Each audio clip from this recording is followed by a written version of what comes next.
तो welcome back to my channel.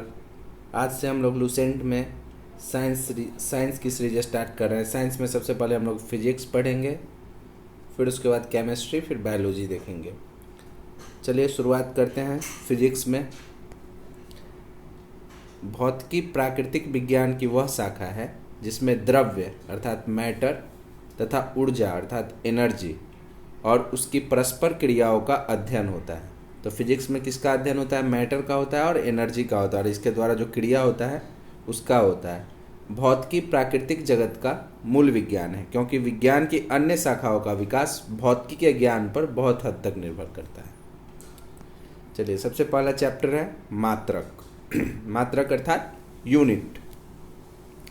किसी राशि के मापन के निर्देश मानक को मात्रक कहते हैं। किसी भी राशि को हम लोग मापते हैं, उसके मानक को क्या बोलते हैं? मात्रक कहते हैं। मात्रक कितने प्रकार के होते हैं? मात्रक दो प्रकार के होते हैं, मूल मात्रक, व्युत्पन्न मात्रक।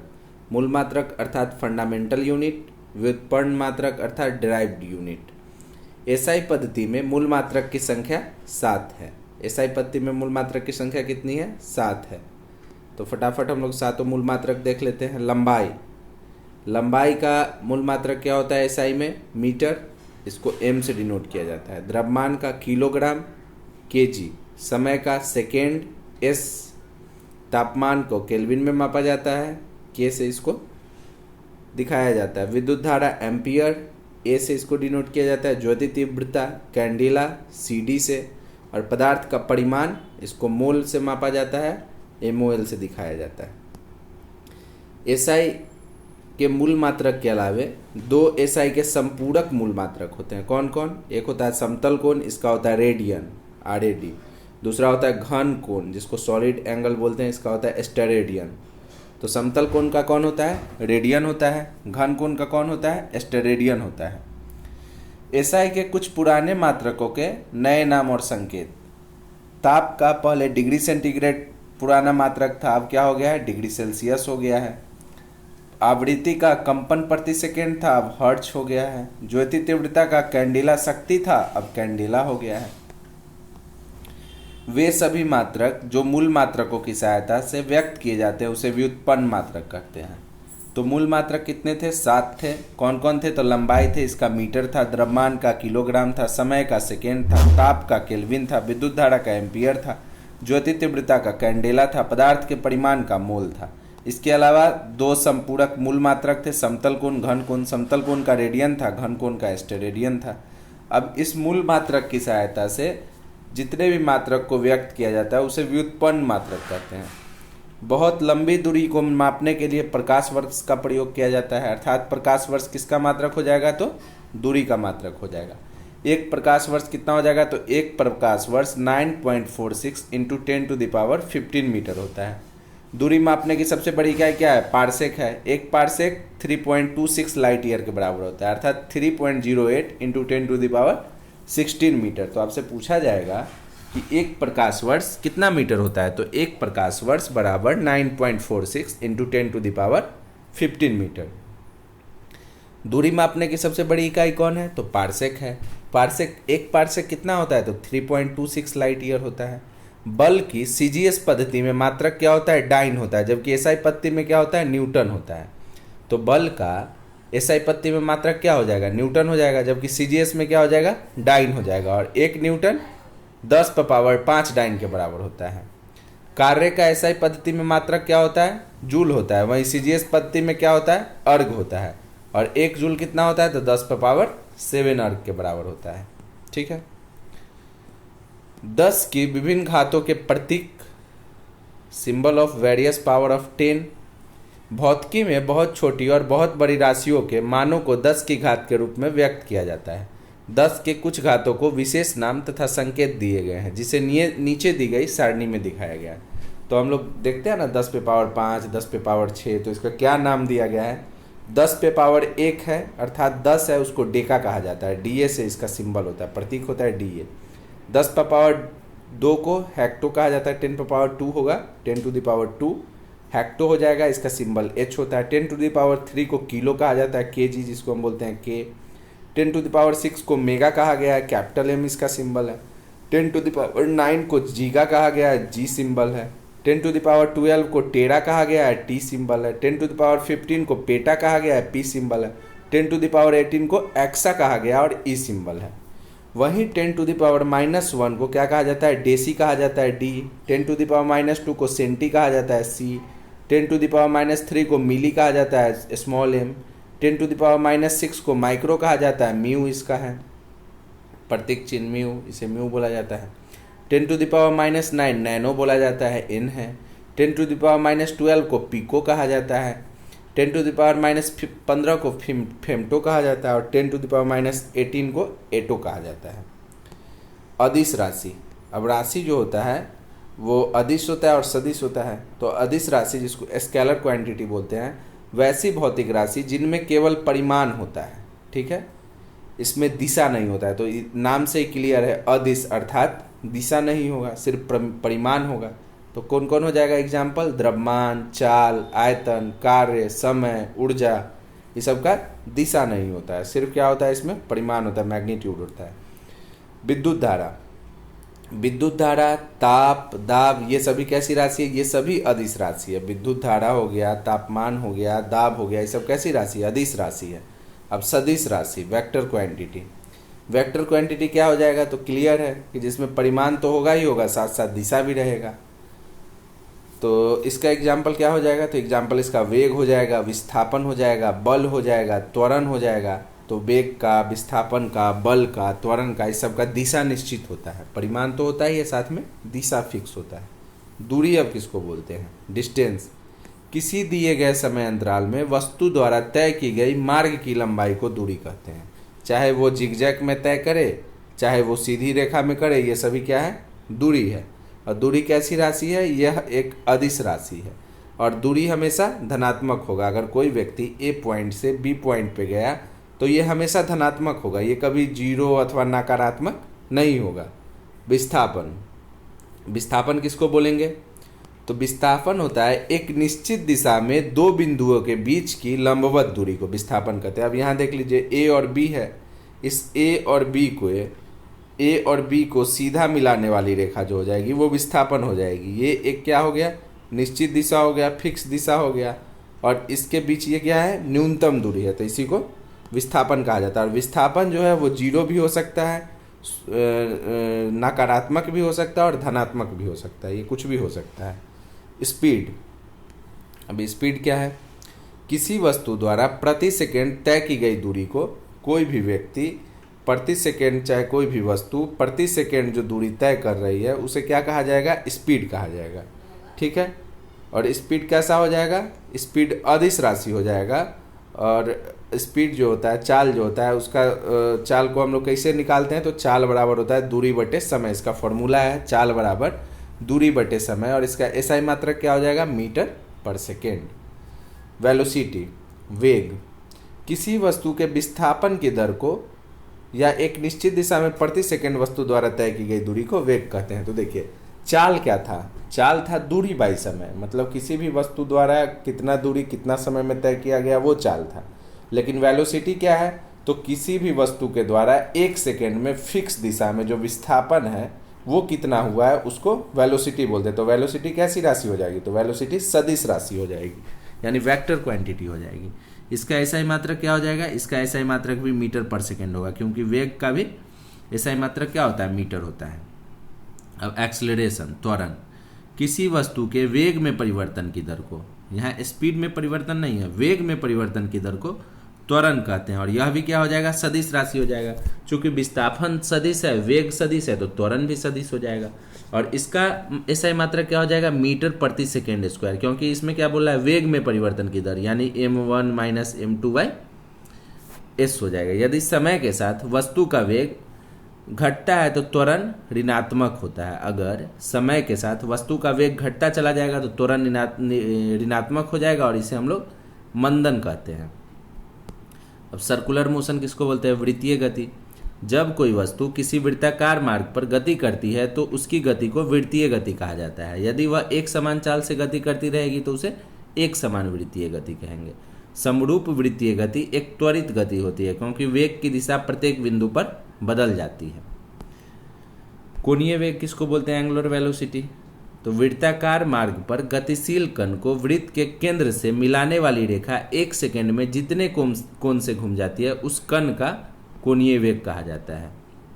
मतलब कोई भी वृत्ताकार मार्ग है उसमें इस केंद्र से मिलाने वाली रेखा जो है, अब ये घूम करके यहाँ आ गई तो इसके बीच में जो दूरी, इस कण का जो वेग रहा यहाँ से यहाँ घूमने में, उसे हम लोग कोणीय वेग कहेंगे और इसको ओमेगा से प्रकट किया जाता है। अर्थात omega equal to theta by T. Theta ये हो जाएगा, इसको थीटा बोलेंगे, थीटा बाई टी। यदि कण 1 सेकेंड में n चक्कर लगाता है तो ओमेगा क्या हो जाएगा, 2 पाई n हो जाएगा, क्योंकि एक चक्कर में कण 2 पाई अर्थात 360 डिग्री घूम जाती है। अब यदि वृत्ताकार मार्ग की त्रिज्या r है और कण 1 सेकेंड में n चक्कर लगाता है तो उसके द्वारा 1 सेकेंड में चली गई दूरी जो हो जाएगा वृत्त की परिधि इंटू n हो जाएगा। तो वृत्त की परिधि क्या होता है, 2 पाई r इंटू n।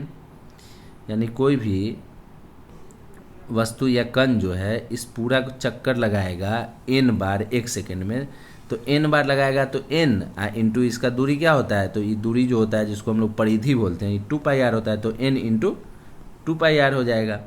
अब उसको क्या बोला जाएगा, उसकी यह लीनियर स्पीड हो जाएगी अर्थात रेखीय चाल हो जाएगी। तो v इजकल टू क्या हो जाएगा, 2 पाई आर एन। तो v equal to 2 pi n into r. 2 pi n को क्या हम लोग ओमेगा बोलते थे, तो ओमेगा आर हो जाएगा। तो रेखीय चाल, कोणीय चाल इंटू त्रिज्या। अब न्यूटन का गति नियम, न्यूटन के कितने गति नियम है, 3 गति नियम है। तो न्यूटन का गति नियम क्या है पहले देख लेते हैं। भौतिकी के पिता न्यूटन ने, भौतिकी के पिता किसे कहा जाता है, न्यूटन को सन 1687 में अपनी पुस्तक प्रिंसिपिया किसकी पुस्तक है, तो प्रिंसिपिया पुस्तक है किसकी, न्यूटन की। इसे न्यूटन को क्या कहा जाता है, भौतिकी का पिता कहा जाता है। सबसे पहले गति के नियम को प्रतिपादित किया था। तो न्यूटन का प्रथम गति नियम क्या है, Newton first law of motion.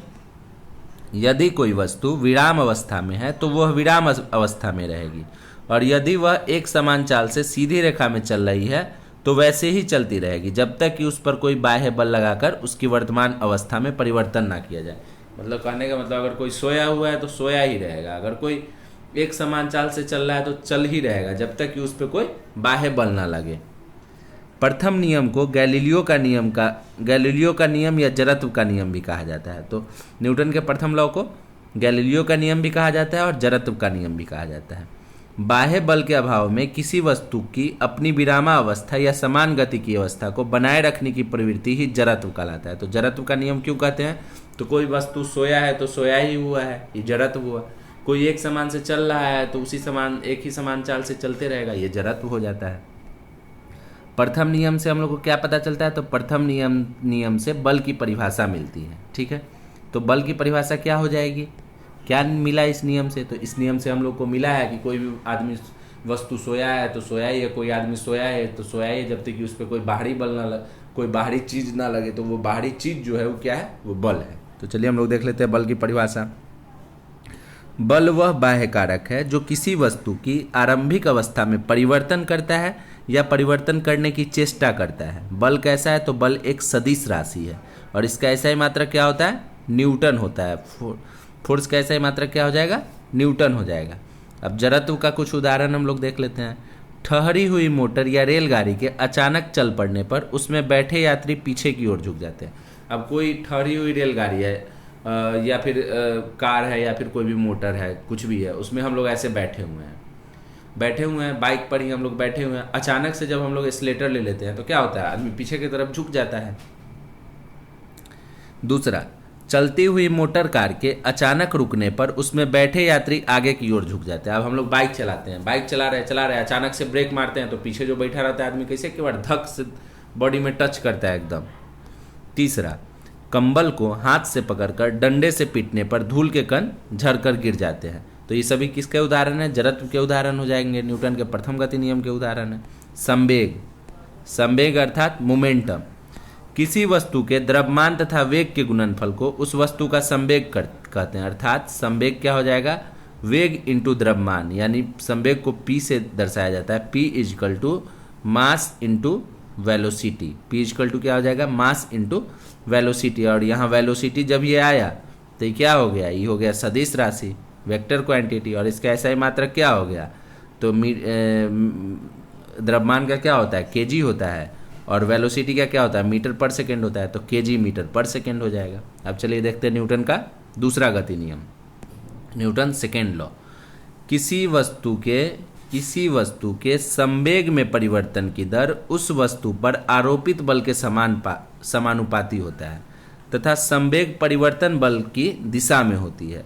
अब देख लीजिए इसमें क्या कर रहा है कि संवेग में, किसी वस्तु के संवेग में परिवर्तन की दर उस वस्तु पर आरोपित बल के समानुपाती होगा। अर्थात कहने का मतलब है, मान लीजिए बल F है, उस समानुपाती क्या चीज़ का हो जाएगा, संवेग में परिवर्तन की दर। तो मान लीजिए पहला संवेग mv1 है और दूसरा mv2 है, तो इसमें जो परिवर्तन हो रहा है इसके समानुपाती कौन हो जाएगा, बल हो जाएगा। ठीक है, तो न्यूटन के गति के दूसरे नियम से हम लोगों को क्या पता चलता है, तो न्यूटन के गति के दूसरे नियम से हम लोगों को इसका बल का मान निकलता है, force equal to mass into acceleration पता चलता है। ठीक है,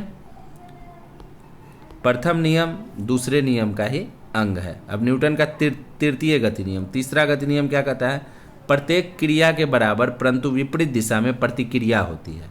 अर्थात बंदूक से गोली अगर चलता है तो चलाने के बाद पीछे की ओर धक्का लगता है। नाव से किनारे पर, नाव पर आप खड़ा रहिए और किनारे पे कूदिएगा तो नाव पानी में पीछे की ओर चली जाती है। ठीक है, रॉकेट को उड़ाने में, इस सभी में क्या होता है, न्यूटन का थर्ड लॉ है। आप दीवार पे आप जोर से मुक्का मारिए तो आपके हाथ में चोट लगेगा वहाँ, क्योंकि दीवार भी आप पर फोर्स लगाता है। अब संवेग संरक्षण का सिद्धांत क्या है, यदि कणों के किसी समूह या निकाय पर कोई बाह्य बल नहीं लग रहा हो तो उस निकाय का कुल संवेग नियत रहेगा, अर्थात टक्कर के पहले और बाद का भी संवेग बराबर होगा। ठीक है, अब आवेग क्या है, इम्पल्स। जब कोई बाह्य बड़ा बल किसी वस्तु पर थोड़े समय के लिए कार्य करता है तो बल तथा समय अंतराल के गुणनफल को उस बल का आवेग कहते हैं। आवेग कुछ नहीं, आवेग क्या है, गुस्सा है। तो आवेग इक्वल टू क्या हो जाएगा, बल और कुछ समय के लिए जो आया था आवेग, वही संवेग में परिवर्तन। तो आवेग क्या होता है, संवेग में परिवर्तन होता है। आवेग भी कैसा है, तो आवेग भी एक सदिश राशि है जिसका मात्रक क्या होता है, तो आवेग का मात्रक क्या हो जाए, बल का मात्रक क्या होता है, SI मात्रक न्यूटन, और समय का क्या होता है, सेकेंड, तो न्यूटन सेकेंड मात्रक हो जाएगा तथा इसकी दिशा वही होती है जो बल की होती है। अब अभिकेंद्रीय बल यानी सेंट्रीपिटल फोर्स, जब कोई वस्तु किसी वृत्ताकार मार्ग पर चलती है तो उस पर एक बल वृत्त के केंद्र की ओर कार्य करती है। इस बल को ही अभिकेंद्रीय बल कहते हैं। इस बल के अभाव में वस्तु वृत्ताकार मार्ग पर नहीं चल सकती है। यदि कोई m द्रव्यमान का पिंड v चाल से r त्रिज्या के वृत्तीय मार्ग पर चल रहा हो तो उस पर कार्यकारी वृत्त की केंद्र की ओर जो बल होगा, जिसे अभिकेंद्रीय बल कहा जाता है, वो mv²/r होगा। ठीक है, अब अपकेंद्रीय बल क्या होता है, सेंट्रीफ्यूगल फोर्स। इसको अजड़त्वीय क्रम कहा जाता है, नॉन इनर्शिया फ्रेम कहा जाता है। अजड़त्वीय क्रम में न्यूटन के नियमों को लागू करने के लिए कुछ ऐसे बलों की कल्पना करनी होती है जिन्हें परिवेश में किसी पिंड से संबंधित नहीं किया जा सकता है। ये बल छद्म बल या जड़त्वीय बल कहलाता है। अपकेंद्रीय बल कुछ नहीं, अपकेंद्रीय बल क्या है, अभिकेंद्रीय बल का जस्ट उल्टा है।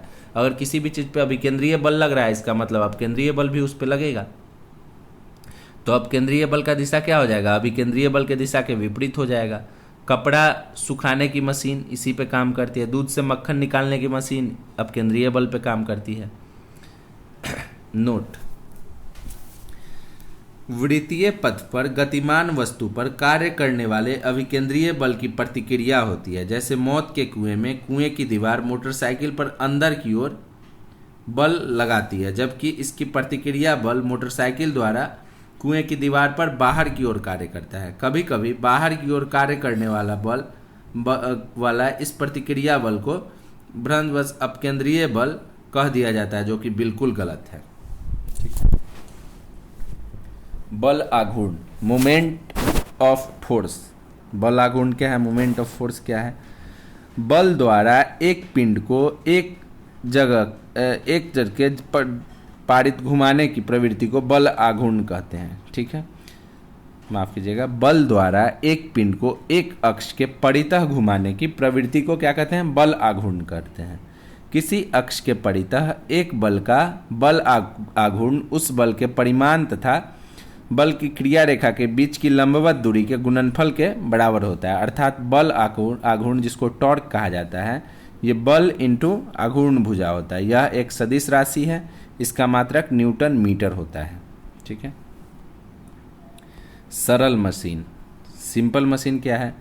यह बल आघूर्ण के सिद्धांत पर कार्य करता है।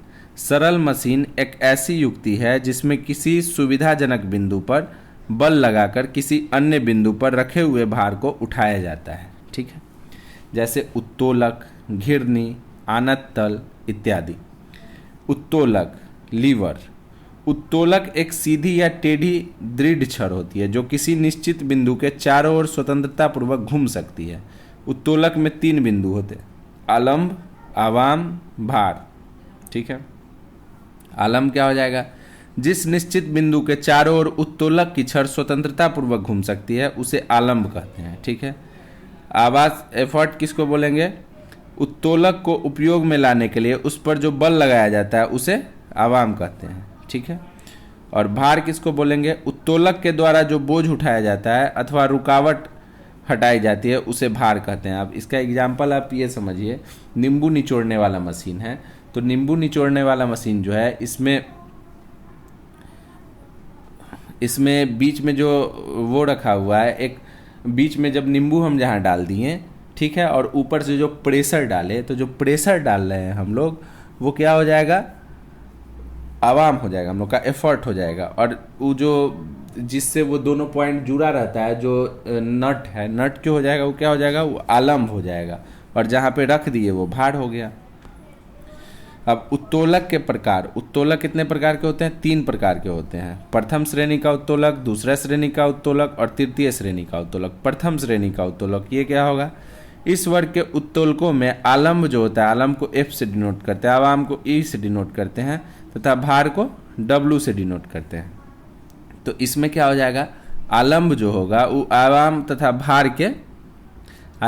भार के बीच में स्थित होता है। इस प्रकार के उत्तोलकों में यांत्रिक लाभ 1 से अधिक, 1 के बराबर तथा 1 से कम भी हो सकता है। इसके उदाहरण है कैंची, पिलास, सिरासी, कील उखाड़ने की मशीन, शीश झूला, साइकिल का ब्रेक, हैंडपंप। इसमें क्या हो जाएगा? आलम्ब जो होगा वो आयाम तथा भार के बीच में होगा। तो आलम्ब जो हो जाएगा, ये आलम्ब हो गया,